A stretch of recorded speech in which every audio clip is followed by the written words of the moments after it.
All right, welcome back to episode 17 of the PPBDL YouTube channel, which is week 3 of the Thursday inning stretch. Before I share the Excel document, I just wanted to give a shout out to the NBA bubble for working, providing us a couple weeks of solid basketball entertainment throughout the day, doing it correctly by staggering the games.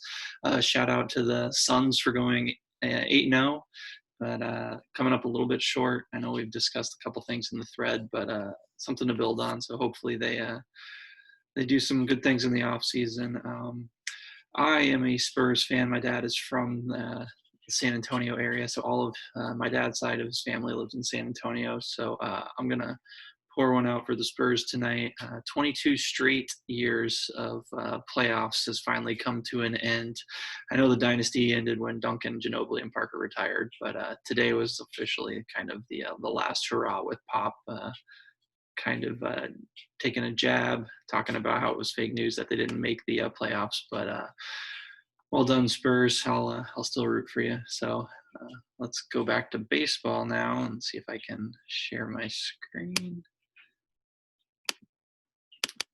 for the Thursday inning stretch for week 3. So it's kind of changed a little, and I'll be moving the Excel sheet around, but I'm going to put it all on one page. So on the top left, we can see the Roto standings for the week, and of course this would happen in the shortened weird COVID season where Big Mac and Beast, who we're looking at the 1 and 3 picks coming into our amateur draft for next year, sitting towards the bottom of the standings, are dominating everyone this week on the strength of their hitting, and their pitching is doing pretty well as well. So Big Mac and Beast are the runaway East Valley favorites this week. I don't think myself or Hopper Hammy can catch them. Just dominating in all the hitting categories. You can see Big Mac with OBP and slugging. Those are going to be some of like record highs. I'd have to look back, but I don't know if we've ever had over 700 slug for the week. And then Beast with solid hitting across the board, and his pitching as well. His ERA is going to be something that I don't think anyone is going to be able to match in the East Valley. We've got Irby, who on Josh's first week of power rankings came in, I think, is third, which wasn't a surprise. Solid team all around. He's sitting at third right now in the Roto for the week. Looking at a 3-0 week currently through Thursday, which will really put him in contention for not only the playoffs but the downtown division championship as well. Usual suspects with Alan Viral Load and Josh as Kamish coming up 4th and 5th in the Roto standings. Kind of interesting because these two were the clubhouse favorites to win their divisions. And this week, Allen's pitching has just been horrendous, but his hitting came out of nowhere today. And I think it was, as Carter had said, 7 homers and only had 6 people playing. So he's dominating in all the hitting categories now, but his pitching is just terrible this week. So a lot of the close matchups are going to just be decided on a couple counting stat cats. He's only got 1 stolen base, Allen, and then two wins, and his Ks and wins and holds are all around the same as everyone else that he's playing. Josh, on the other hand, his pitching is once again carrying his team. And while he's sitting at Josh is at 1 and 2 right now through Thursday. His hitting, if it can just come around a little bit, he might be able to squeak out a 2-1 or 3-0 week again. Other than that, on the bottom, DP is just getting crushed on his hitting, and I'll kind of go over a couple of his hitters just not producing this week. But his pitching, he's sitting at the tops at ERA and WHIP. He has 7 pitchers left to go, so it'll be really interesting to see what Niska does. If he's going to try, he's sitting at 0-3, so it's kind of hard unless his hitters come around. What do you do with all those pitchers? Do you kind of just hold back, or do you try and win Ks?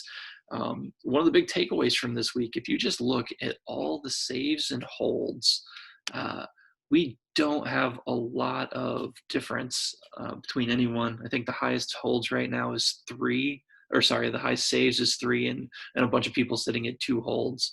So a lot of our matchups are not decided yet. I mean, all of our pitching categories, other than ERA and WHIP, are winnable by anybody throughout the rest of this week. So going down below the roto ranks, we've got pitchers left. So Carter, he's sitting at 8. Not really sure what he's going to do because he's sitting at 1 and 2, and his ERA and WHIP are shot. So he's probably just going to stream them all, hoping that he can catch some wins. He doesn't have any wins yet. Catch some wins and get some Ks and try and win a couple categories that way. Like I said, with Niska, it's going to be interesting because his ERA and WHIP is pretty low. So if he can just get something out of his hitters, maybe he can turn in a 1 and 2 week instead of sitting at 0 and 3. For the most part, the waivers ran 30 minutes ago. There wasn't a lot of streaming coming out of the weekend, so I think everyone's kind of okay, solidified with the weekend matchups and how many pitchers they have going. The first 2 days decided most of our pitching matchups with Jared and Allen getting crushed those first couple of days. So their ERA and WHIP were shot. So I think they've got enough pitching to go to stream for the rest of the week or the weekend. That not a lot of ads were made for this last waiver run. So going to the middle, I've added a third ranking. So we've got the top as the current as of the first 2 weeks. Through Thursday, just completely flipped on its head. I mean, we've got Big Mac and Beast leading the East Valley, and I don't think myself or Hammy can catch either of those two. So Big Mac was 0 and 6. He's going to be sitting at 3 and 6 at the end of this week. And then we've got Josh, who's sitting at 1 and 2 right now for the week. Currently is the only undefeated left. So a couple of his matchups are pretty close. So we'll see how those turn out. Yeah, Dodger and Demo both sitting at 2 and 0 or 2-0 and 1. They're tied. I think their match is tied. And that's probably the spotlight matchup for the rest of the week to see which one of those can go 3 and 0 and pull out a 3 and 0 sweep for the week, and then Jared could continue moving towards the top of the rankings and getting back into the playoffs, starting 0 and 3, and if he can go 6 and 0 for weeks 2 and 3 combined, he's looking pretty nice with his team finally catching fire. In the downtown division, we've got Irby. So this one was the one that had the strongest conference, I believe, downtown. 5 and 1, and then we've got everyone else at 3 and 3. So a lot of contenders in that division. So if Irby can take a 3 and 0 week, and he's looking at 6 and 3, he could be easily contending for the downtown division, let alone just a playoff spot. So that's I would say that's the group of death, the division of death, if you will, for the rest of the 3 weeks left. That is probably going to definitely get 2 in, and it'll be interesting to see if somehow they could squeak in a third with Carter or DP. So for news and notes for these last 4 days, I was just looking at the upcoming weekend and stumbled across this. I think it was last week. The Nationals-Orioles game was suspended, and I don't know what inning that was in that it was suspended due to rain or lightning. It might have been lightning, but it was a weather delay, and they ended up suspending it. I don't know how Fantrax counts that game, if those stats are going to get added to last week. I'm not sure if it'll change any of our outcomes or if it'll end up being a part of this week's. But so then the Nationals and the Orioles are going to pick up their suspended game first, and then they're going to play their game scheduled for tomorrow. We've got a couple call-ups this week. Baum came up.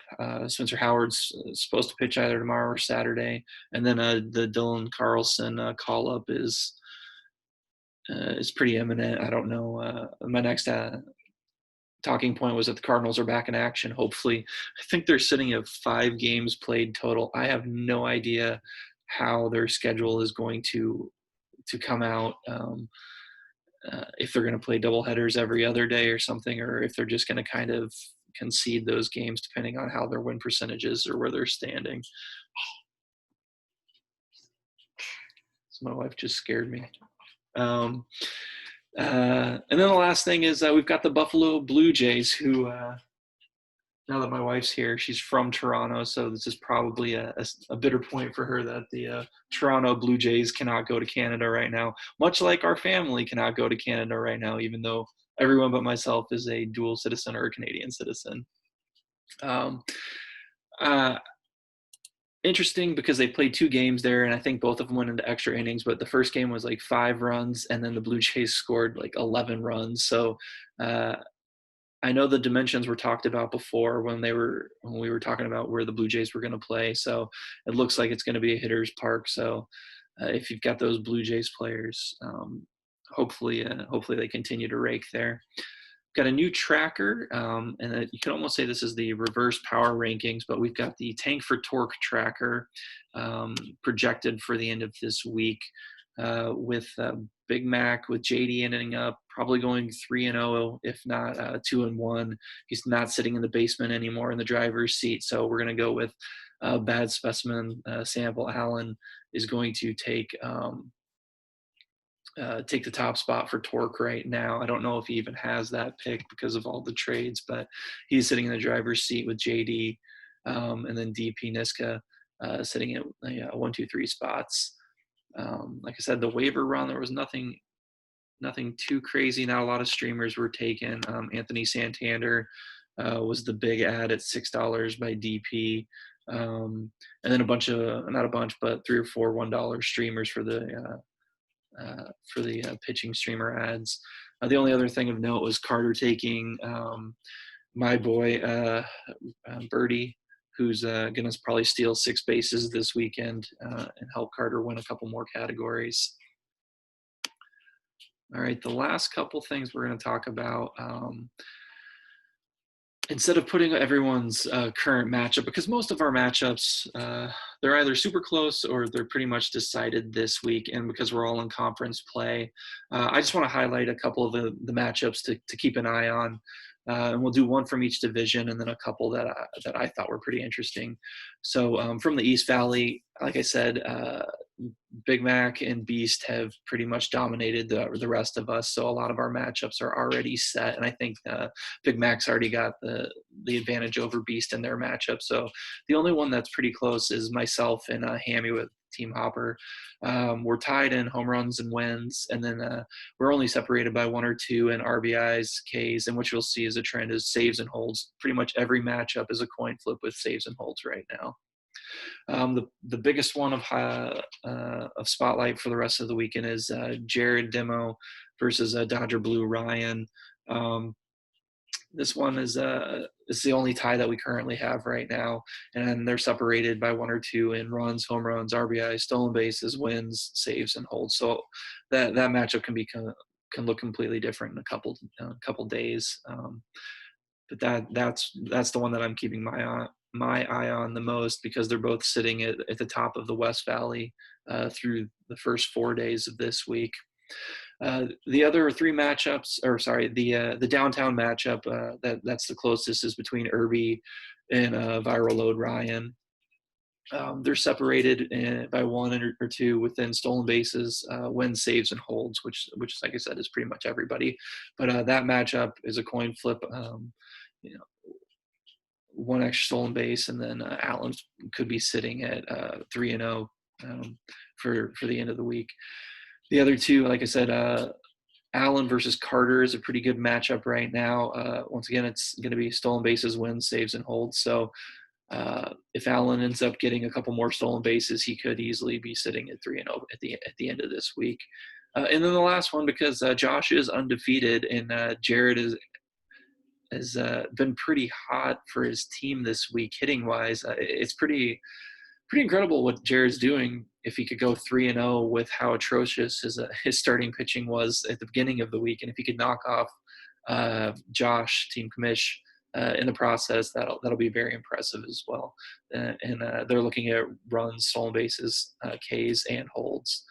And I know Josh is pretty adamant that he's got holds with his team set up. So it'll be a good matchup with Jared currently winning 6.5 to 5.5. Instead of studs and duds, we're going to go with Big Dick Energy, and then he's got an ugly girlfriend.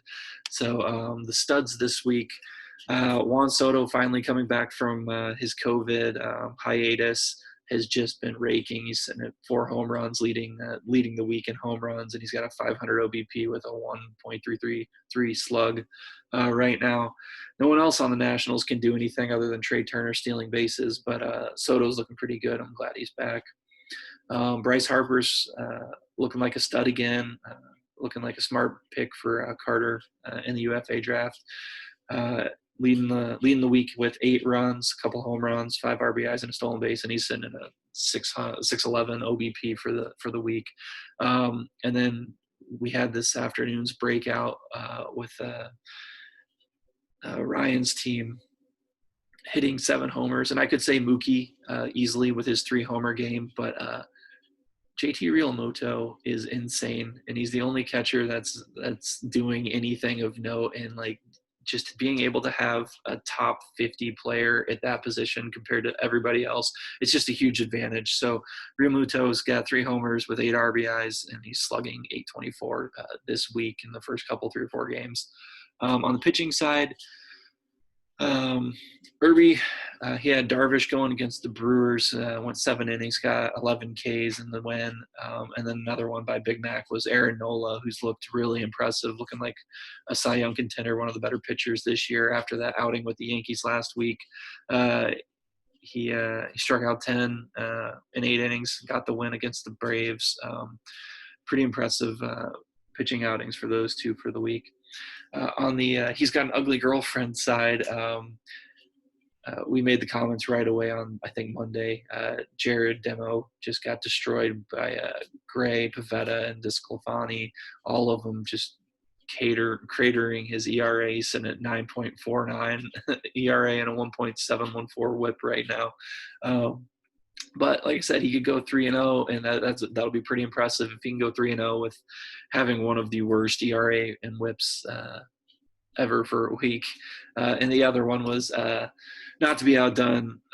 Ryan got destroyed with his ERA and WHIP as well, with Newcomb and Cam Hill both giving up an ERA of 54.